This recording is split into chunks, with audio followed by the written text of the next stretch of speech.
Czuję się jak matka, która ma 2 córki i która nie chce, żeby one żyły w kraju, w którym będą musiały rodzić, jeżeli tak się stanie, będą musiały rodzić płody, które są niezdolne do życia. Nie chcę, żeby cierpiały. Nie chcę po prostu, żeby one cierpiały. Czujesz, że to, co tutaj robimy, może coś zmienić? Tak, tak. Czuję, że to może coś zmienić.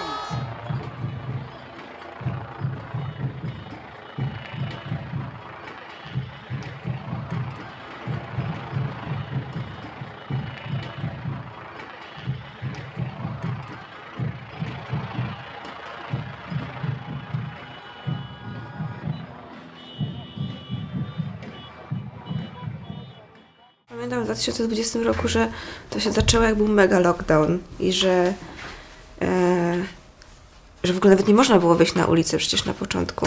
Pamiętam, że u mnie na osiedlu zaczęły się pojawiać błyskawice w oknach. To było takie dla mnie mega w ogóle empowerment, że widziałam, że w tym oknie, w tym oknie, w tym oknie jest błyskawica. Sama też narysowałam na szybie. Idziemy teraz w lewo na Parkową 23, próbujemy się tam dostać. Jak nie dostaniemy się dzisiaj, to dostaniemy się kiedy indziej, albo dostanie się ktoś z was. Czułam taką, na przykład w Warszawie, taką jedność. To wiedziałam, że jak wychodzę w nocy na ulicę, to nikt mi nie zrobi krzywdy, nieważne jak jestem ubrana, bo wszyscy wychodzą na ulicę w jednej sprawie. Ale nie zapomnę przepraszam za słowo. To było...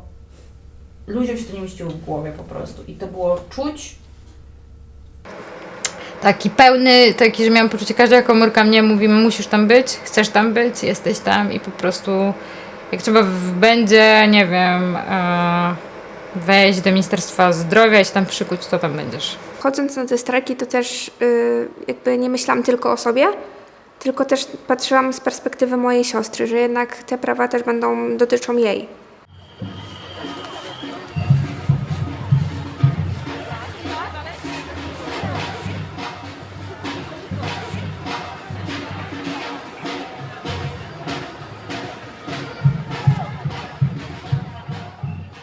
A jak tam twoja siostra? Jakie macie relacje? W aktualnym momencie dosyć ciężkie, bo między nami jest duża różnica wieku. To znaczy? 11,5 roku. Ona jest na etapie takiego dorastania teraz, taki typowy bunt się zaczyna. Chciałabym, żeby jednak wyrosła na mądrą dziewczynę i wiedziała, co jej się należy, jakie ma prawa i żeby była po prostu świadoma siebie. Mam 2 siostry, ja jestem najstarszą siostrą i mamy relacje, myślę, że po wczorajszym wieczorze wspaniałe. To brzmi bardzo jakby jakoś tak, Boże, ekstatycznie. Jesteśmy totalnie innymi osobami 3 i to jest super. Całe życie mieszkałyśmy w jednym pokoju, więc my jakby naprawdę razem spędziłyśmy mnóstwo czasu.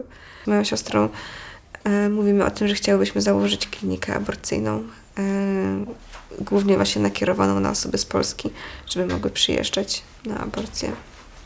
Jestem jedynaczką. No, mieliśmy mega małe mieszkanie, ale też ja byłam takim dzieckiem, że nigdy jakby nie lubiłam siedzieć za bardzo w swoim pokoju, tylko jak tylko wracałam ze szkoły, to siadałam w salonie i napierdalałam moim rodzicom, nie? Tak wiesz, non stop potrzebowałam takiej, nawet nie że atencji, ale musiałam się podzielić wszystkim, gadać i tak dalej. No, mi się wydaje, trochę mi tak zostało, jak patrzę na swoje relacje, to też mam takie, że mam ochotę po prostu opowiedzieć, nie wiem, cały swój dzień, chociaż jakby to nie jest potrzebne. Jeżeli chodzi o rodzeństwo, to mój brat mnie sam odnalazł, w sensie my wiedzieliśmy o swoim istnieniu, ale się nie znaliśmy. Okay. Jak ja miałam chyba z 16 lat, on się po prostu do mnie odezwał, bo już się po prostu tak pokłócił z tatą, że wiedział, że tata nas nie zapozna, więc mówi, no, że chciałby poznać siostrę, więc super, pewnego dnia po prostu stanął wielki typ w moich drzwiach, cześć, cześć.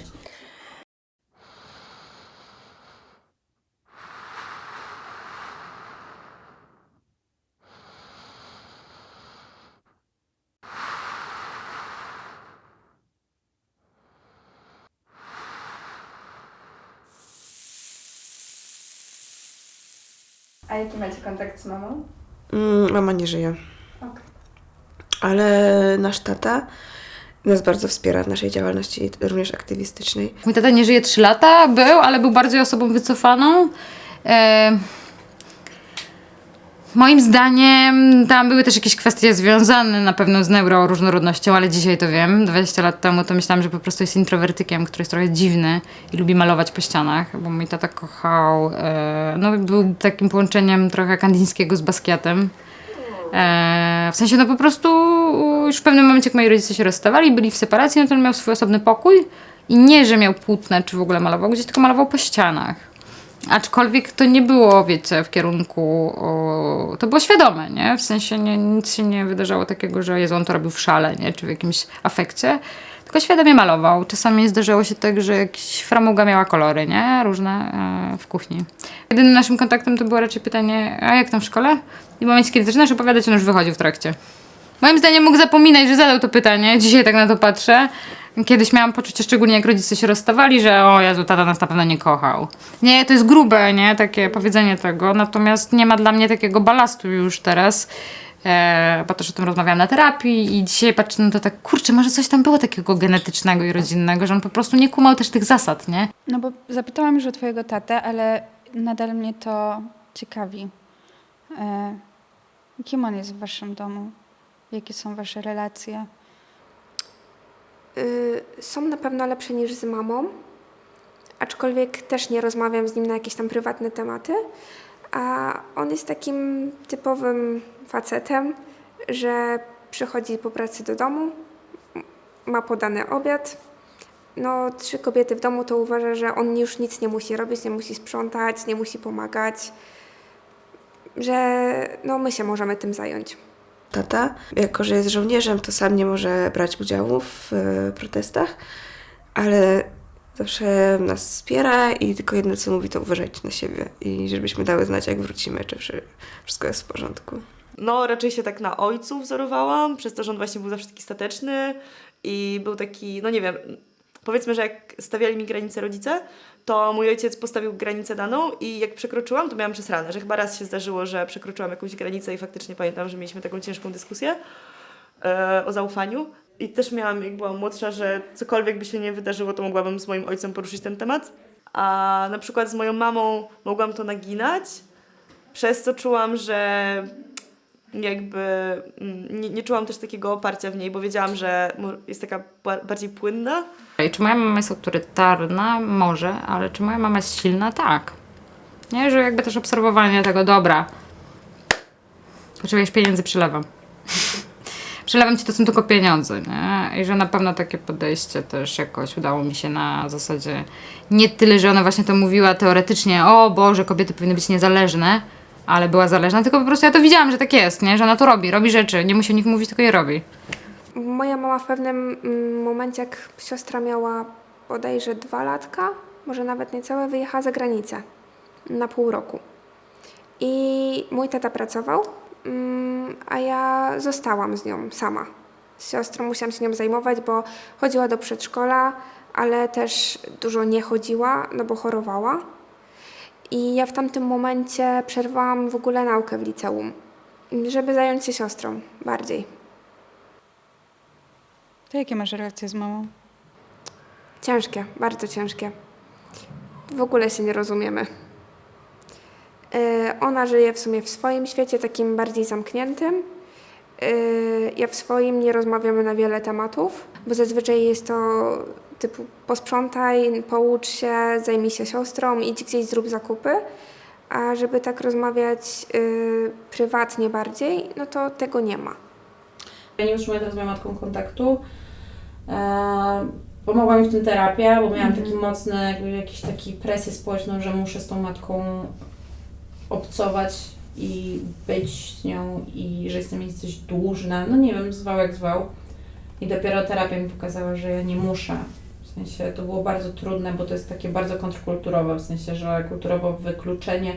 To jest niesamowite, że jak się nie rozmawia ze swoją matką, wszyscy pytają, Boże, dlaczego? Przecież to jest twoja matka, matka się jedną. A nikt się nie zapyta, co musiała matka zrobić, że nie utrzymujesz tym kontaktu. Nasza mama zawsze się określała jako feministka, ale tak patrząc z perspektywy czasu bardziej bym ją określiła jako drugofalowa feministka. Na przykład moja mama zawsze mówiła, że musimy mieć prawo jazdy i dobrą pracę, żebyśmy były niezależne od mężczyzn. I na przykład nauczyła mnie też takich prac domowych typu zmiana gniazdka, czy takich typowo męskich zajęć, żebym właśnie była niezależna.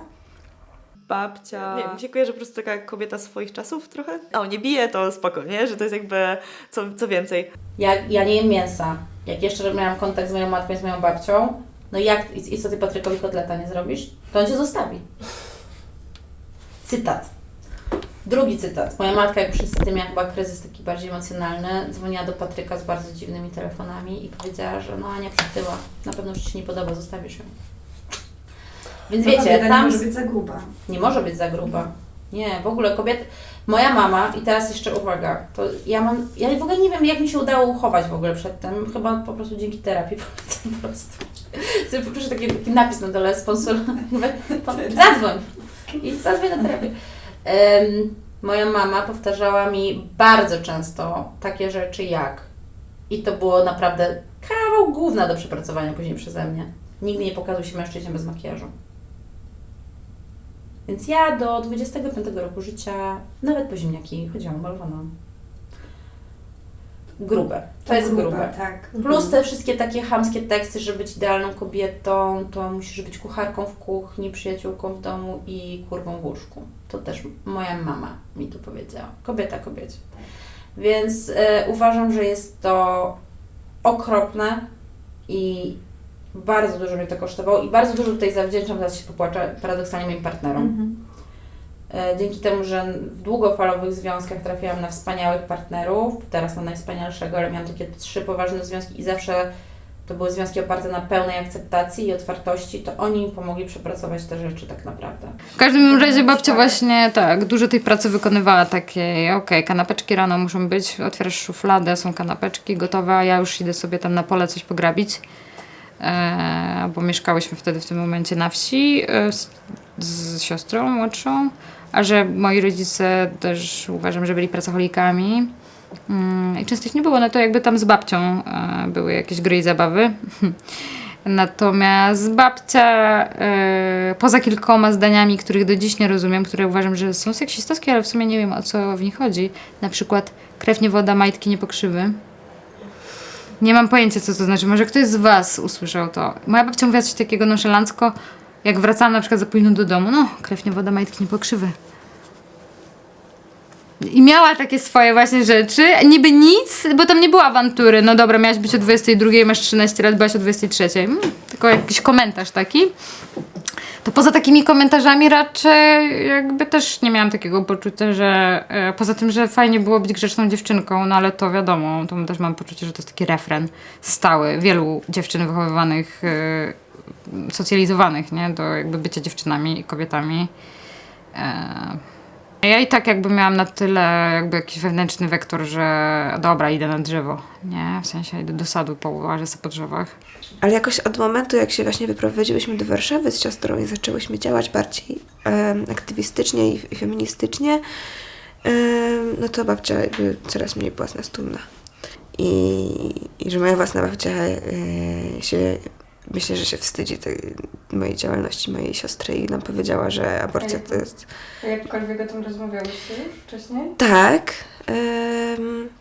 W sensie ona jest bardzo konserwatywna i to jakby ona jest w ogóle bardzo zindoktrynowana przez TVP i bardzo jakby jest wielbicielką prezesa Kaczyńskiego, więc to też było takie jakby oczywiste, że ona jest anty, jest też bardzo religijna w taki typowy wiejski sposób, ale raz też właśnie nam powiedziała, że to jest złe, co robimy i że aborcja to jest morderstwo i że się modli o nas, żebyśmy się nawróciły. Jak to się z tym masz? Jak to odbierasz? No jest mi trochę szkoda, że to, z czego ja jestem dumna, co robię, to moja babcia z tego nie jest dumna.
I też my chodziłyśmy do szkoły katolickiej przez 6 lat, więc tak jakby w kontrze do tego, co tam miałyśmy przedstawiane, bardzo się radykalizowałyśmy przez cały czas. Ale co było najgorsze, to było całe nauczanie na temat seksualności. Od tego, jak na przykład nam przedstawiono antykoncepcję, kiedy nam mówiono, że antykoncepcja hormonalna jest w ogóle jest bardzo szkodliwa i że łono kobiety jest jak piękny ogród, a po zastosowaniu antykoncepcji hormonalnej jest jak pogorzelisko. Mówiono nam też, że prezerwatywy nie działają i że i tak się przenoszą choroby typu HIV, bo są pory w tych prezerwatywach, że aborcja jest morderstwem, no to było w zasadzie praktycznie codziennie. I też właśnie przez to, że nam mówiono, że ta antykoncepcja nie działa, jest tak strasznie zła i że powinno się czekać do ślubu z seksem, no to też wszystkie praktycznie miałyśmy straszny lęk przed ciążą, bo skoro prezerwatywy nie działają, to i teraz zajdziemy w ciążę, a aborcja jest morderstwem, to w ogóle jest koniec świata. Lewą rękę. Nie, ja sobie muszę dać radę, ja sobie zawsze całe życie daję sama radę. Święta Maryjo, Matko Boża, módl się za nami grzesznymi, teraz i w godzinę śmierci naszej. Amen. Poszłam na wizytę. W ogóle poszłam z intencją poproszenia o 72 po, bo wtedy nie zabezpieczałam się i chciałam też antykoncepcję zacząć już brać taką regularną. Więc pan doktor stwierdził, że poinformował mnie już na wizycie, że on mi nie przepisze antykoncepcji. No niestety nie będę mogła Pani tutaj pomóc w tym zakresie, bo ja jestem tutaj specjalistą od koncepcji, a nie antykoncepcji. A ja... Co? Ty kim jesteś? Powiedział, że on jest od koncepcji, nie od antykoncepcji, mi nie przypisze i się powołał na klauzulę sumienia się. Jezu, jakieś odpaliłam. Poszłam na recepcję, czułam się tak upokorzona, że ja muszę stać na tej recepcji i prosić te panie o przepisanie mnie na inną wizytę do innego lekarza, który z pewnością, uwaga, do ginekologa, który on będą miał pewność, że mi przepisze antykoncepcję. I że było jasne, tam nie było żadnych medycznych przeciwwskazań do tego, żebym brała tabletki. Tam po prostu pan od razu na dzień dobry, ja nie mogę Pani pomóc, bo jestem za koncepcją. Więc ja postanowiłam, że tego tak nie zostawię. Znaczy trzeba to zgłaszać. Trzeba to zgłaszać. Mhm. Czy do Izby, czy do Rzecznika Praw Pacjenta. Teraz to wspominam jako taką po prostu totalną utopię, bo pamiętam, że spotykałam się z chłopakiem tak bardzo, bardzo luźno i uprawialiśmy seks i pamiętam nam gumka w trakcie i po prostu poszliśmy sobie do apteki, złożyliśmy się na tabletkę, tam tą L1 chyba i potem poszliśmy do pubu. I dla mnie to było okej, jakby nie chcemy mieć dziecka, ale chcemy uprawiać seks, pękła nam gumka, więc przedłużeniem tej antykoncepcji jest po prostu pójście do apteki i kupienie środka. I tyle, że to w ogóle nie było, a mam wrażenie, że na przykład teraz to jest jakiś niesamowity ogrom pracy. Ja też mam nieprzyjemną historię z tabletką dzień po, jak byłam na studiach. I raz zapomniałam tabletki wziąć. Jezu, to w ogóle była taka historia, że rozstawałam się z moim chłopakiem i w dniu rozstania jeszcze mieliśmy seks, a następnego dnia cały dzień spędziłam płacząc, kolejny dzień również, więc nie wziąłam 2 tabletek. Więc trzeciego dnia, jak się zorientowałam, że nie wziąłam tych 2 tabletek, to z kolei cały dzień spędziłam płacząc, że teraz zaszłam w ciążę i właśnie zmarnowałam całe swoje życie. Na szczęście, będąc studentką medycyny, miałam koleżankę, której mama jest lekarką, która mi przepisała tę tabletkę, ale idąc z tą receptą do apteki, właśnie bałam się takiej sytuacji, jak Ciebie spotkała, czy że też aptekarka mi nie wyda, bo to był ten moment, kiedy się mówiło o klauzurze sumienia wśród aptekarek. Więc to też właśnie był ogromny stres. I to jest kompletnie niepotrzebne, bo obie tabletki dzień po, i Ellaone i Escapel, są bardzo bezpiecznymi lekami. Główne rzeczy, co się mogą wydarzyć, to mdłości i że kolejna miesiączka się opóźni. Więc jakieś głupoty, które można czasami w ogóle od lekarzy usłyszeć, że to nie powinno się w ogóle tego za często brać, bo to wczoraj do nas napisała właśnie dziewczyna, że lekarz ją nastraszył, że będzie miała torbiele na jajnikach i że będzie musiała mieć operację, jak weźmie tabletkę dzień po. To jest kompletną bzdurą. Powinno być tak, jak jest w niektórych krajach, że idziesz do Rossmana i jest ta półka, gdzie leżą testy ciążowe, testy owulacyjne i zaraz obok tego powinna leżeć tabletka dzień po.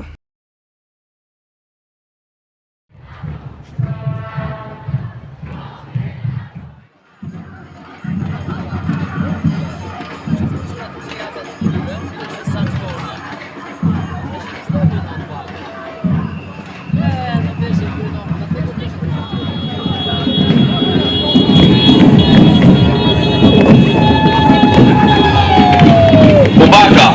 Tu policja! Informuję, że to zbiegowisko jest nielegalne. Policja apeluje o opuszczenie tego miejsca. Nie stosując się do poleceń wydawanych przez policję, narażasz się na odpowiedzialność karną.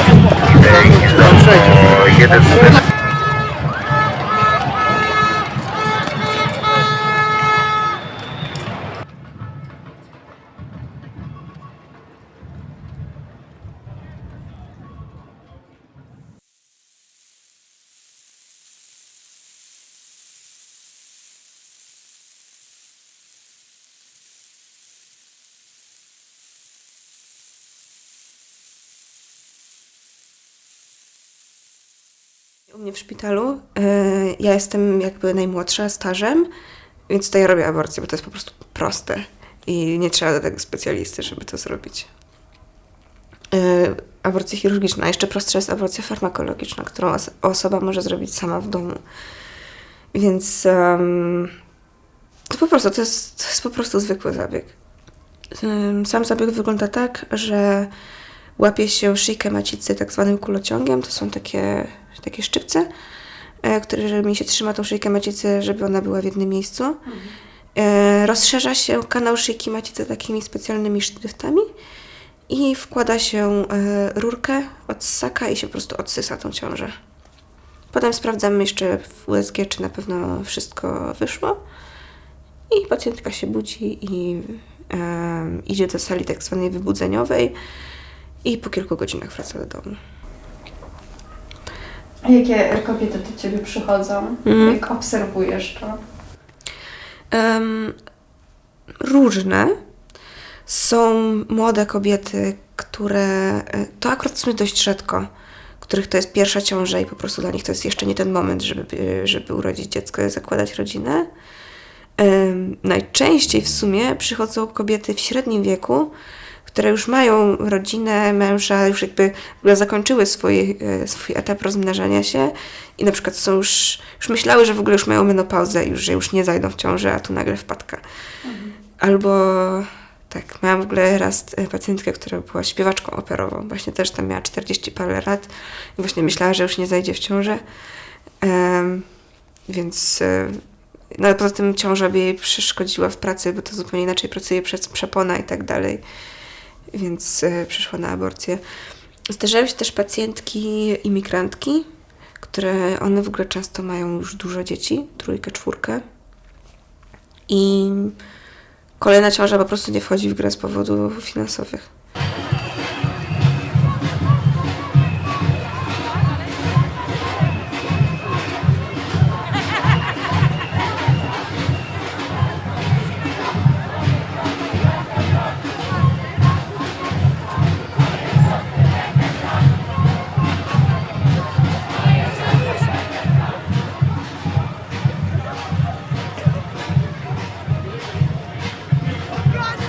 Jest to po prostu zamach na po prostu wolność, na inne poglądy, na inne spojrzenie na życie niż to, które ktoś sobie upatrzył. A czujecie, że tutaj jest dla Was przyszłość? Nie. Będę walczyła, jeżeli te pochody będą się odbywały codziennie, to będę w nich chodziła codziennie, z Żoliborza do Śródmieścia i z powrotem. Super. A czy czujesz, że to teraz tutaj robimy, może coś zmienić? Mam nadzieję. Chcę mi się płakać raczej, nie? Ja mam poczucie, o kurwa, no to jakby jesteśmy w miejscu, w którym po prostu zbierzmy sobie pieniądze na samolot i lećmy na bezludną wyspę i bądźmy tam i stwórzmy nową, jakby to jest oczywiście utopia ogromna, tak sobie żartuję. Ale mam takie poczucie, że tylko personalne małe rzeczy są w stanie jakby mnie jakby uszczęśliwić, bo systemowo jakby jesteśmy w kraju z kartonu. Wszyscy o tym wiedzą, ale udają, że to jest disneyowski zamek. Coraz mniej w to wierzę. Jednak bardzo bym chciała, by się zmieniło. Nie wiem, czy zmiana władzy na przykład by coś dała. Ale chciałabym w to wierzyć, że jednak nadejdzie taki dzień, gdy to się zmieni. Gdy odzyskamy choć połowę tych praw. Że te przepisy aborcyjne nie będą aż tak zaostrzone. Jeżeli będą, a pewnie będą kolejne protesty, to też będziesz uczestniczyć. Oczywiście. Nie, w sensie ja to cytując ulubiony mój film o ważnym przełomie, Bogusław Linda, do samego końca, mojego albo jej. Hańba! Sędziowie budują piekło kobiet! Hańba! Sędziowie budują piekło kobiet! Hańba! Sędziowie budują piekło kobiet! Solidarność naszą bronią! Solidarność naszą bronią! Solidarność naszą bronią! Solidarność naszą bronią! Solidarność! Wolno! Puścili!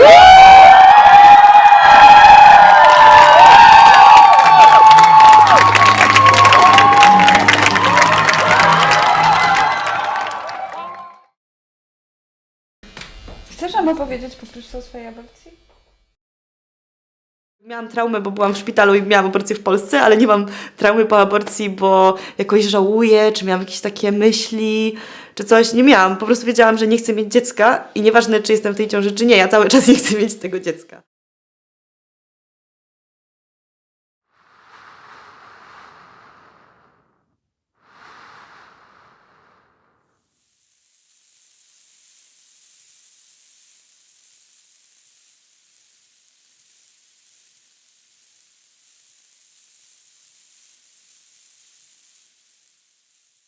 Zaczął mi się chyba okres wtedy spóźniać, więc zrobiłam test ciążowy, no i właśnie tak sobie połączyłam te kropki, że taka totalna zmiana mojego zachowania, jakiejś takiej wrażliwości, chęć palenia, że tak to wszystko tak mi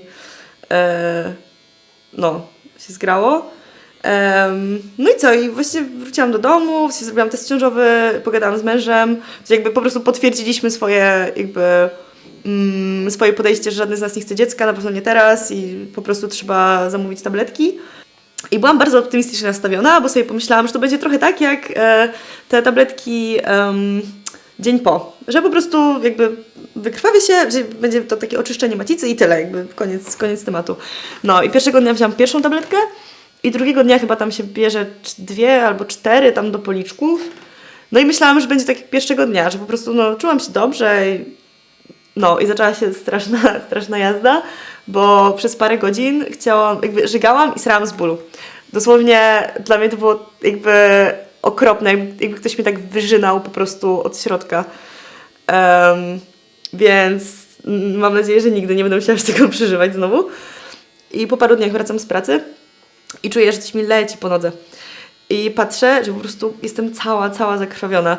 I wróciłam do domu i jakby po prostu nigdy w życiu tak nie krwawiła. Po 2 godzinach już powiedziałam do Bartka, wiesz co, jedziemy na SOR, bo nie powinno tak być.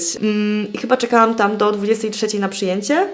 No i w pewnym momencie już byłam tak zakrwawiona, że po prostu poszłam do łazienki, zdjęłam jakby ubrania i stwierdziłam, że już mam wyjebane, jestem zmęczona, wykrwawiam się, że po prostu wyszłam w gaciach i w koszulce tam na ten SOR i dopiero wtedy jakaś pielęgniarka była taka, co pani robi? I dopiero wtedy dostałam podpaski, jakieś ubranie i tyle z tej opieki.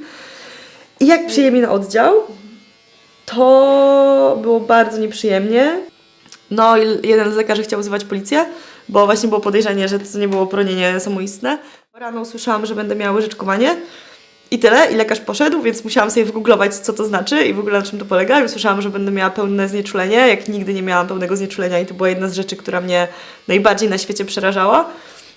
No, ale czułam cały czas taki wielki strach, że nikt mi nic nie mówi, że właśnie jakby czułam, że wszyscy są tacy wrogo nastawieni, nawet jeśli nie albo wrogo nastawieni, bo właśnie, że dokonałam aborcji, bo nie wiedziałam, jakie kto ma poglądy na ten temat, a czułam, że to jest taki mocny temat teraz w Polsce, to jeszcze, że nawet jak ktoś ma, jakby jest proaborcyjny, to że dla niego, na przykład dla tych pielęgniarek to jest problem, że taka osoba jest i nie wiedzą, co zrobić, nie wiedzą, czy zgłosić, czy nie zgłosić, nie? Że jakby nie czułam takiego, nie była ani jednej osoby chyba, która by tak jakoś wsparła mnie albo coś wytłumaczyła, że jeśli ja o coś się nie dopytałam, to nie dostałam odpowiedzi żadnej, a też nie wiedziałam, o co pytać i byłam tak zestresowana, że chciałam tylko jakby...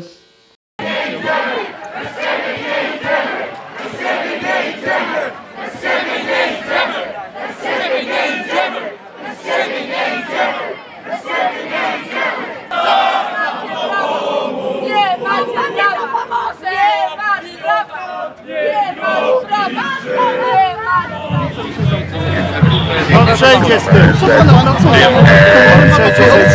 Pan zejdzie z ulicy, stosuje się pan do moich kolegów. Nie jest zamknięty, pan zejdzie z ulicy. Mojej siostry będę bronić! Mojej siostry będę bronić! Mojej siostry będę bronić! Zapraszam na chodnik.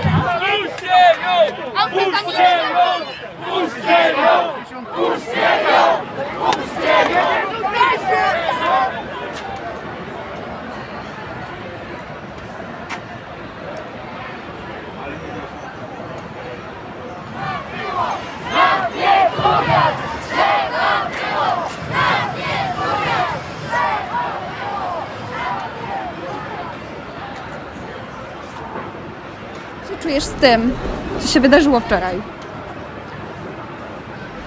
Czuję się jak matka, która ma 2 córki i która nie chce, żeby one żyły w kraju, w którym będą musiały rodzić, jeżeli tak się stanie, będą musiały rodzić płody, które są niezdolne do życia. Źle, jak można się z tym czuć? To jest po pierwsze sytuacja stresowa, po drugie cofamy się w rozwoju. Źle, sfrustrowana i wkurwiona. I czuję po prostu taką potrzebę, że muszę tutaj być. Mimo że wiem, że ryzykuję zdrowiem, to po prostu nie wyobrażam sobie być gdziekolwiek indziej.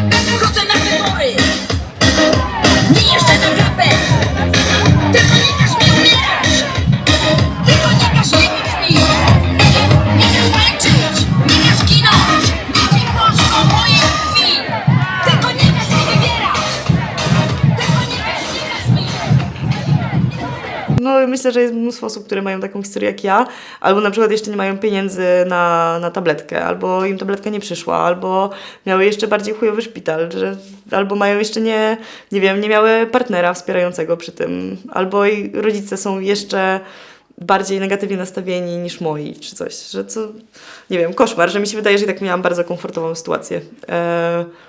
I no przeraża mnie to, że większość osób takiej nie ma, więc nawet nie chcę myśleć po prostu, ile jest takich dramatów się rozgrywa codziennie w Polsce. To musi być przytłaczające, jak o tym sobie pomyślę w ogóle. Głównie decydentami są mężczyźni i to oni podejmują decyzje na temat prawa aborcyjnego. I też w medycynie teraz się to na szczęście zmienia, ale struktura wygląda w ten sposób, że na tych wysokich stanowiskach typu właśnie ordynator i tak dalej to są jeszcze starzy mężczyźni i dopiero niżej zaczynają być kobiety. No i też Stygma aborcyjna, którą podsyca Kościół katolicki, to też są mężczyźni, księża. Nie ma ani jednej osoby, która otwarcie w mediach w Polsce mówi, że jestem lekarką i jestem pro-abo. Widziałam dużo wywiadów z lekarzami i lekarkami, którzy mówią, że są pro-choice, ale te ich wywiady są pełne stygmy aborcyjnej i tak naprawdę wychodzi z tego, że wcale nie są pro-abo, tylko ewentualnie ją dopuszczają w trudnych sytuacjach. Nie było nikogo, kto by tak otwarcie po prostu powiedział, że aborcja to jest coś normalnego i każda osoba ma do niej prawo. Więc sobie tak myślę, no dobra, no to ja jestem lekarką i ja jestem pro-abo, no to chyba ja muszę wyjść i to powiedzieć.